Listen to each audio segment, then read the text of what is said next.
नांदगाव तालुक्यात पुन्हा एकदा लिंगपिसाटाचा धुमाकूळ। नांदगाव तालुका हादरला। एका 40 वर्षीय नराधमाने अल्पवयीन मुलींवर केला बलात्कार। तुम्ही पाहत आहात गाव ते राज्य मराठी न्यूज चॅनल। नाशिक जिल्ह्यातील नांदगाव तालुक्यातील एका 40 वर्षीय लिंगपिसाट आरोपी राजेंद्र बल्लू राठोड याने अल्पवयीन मुलीला वासनेचे शिकार बनवले आहे। लिंगपिसाट आरोपी याने वेळोवेळी वासनेची भूक भागवण्यासाठी एका अल्पवयीन मुलीवर वारंवार बलात्कार केला।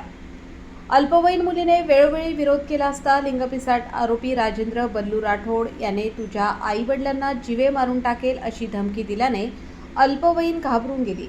अखेर एक दिवस सत्य समोर आले। पीडितेच्या फिर्यादीवरून नांदगाव पोलीस ठाण्यात गुन्हा रजिस्टर नंबर 244/2026 भारतीय न्याय संहिता कलम 137(2)64(2) FM 65(1)351(2)(3) सह पोस्को कायदा कलम 4(6) प्रमाणे गुन्हा दाखल करण्यात आला।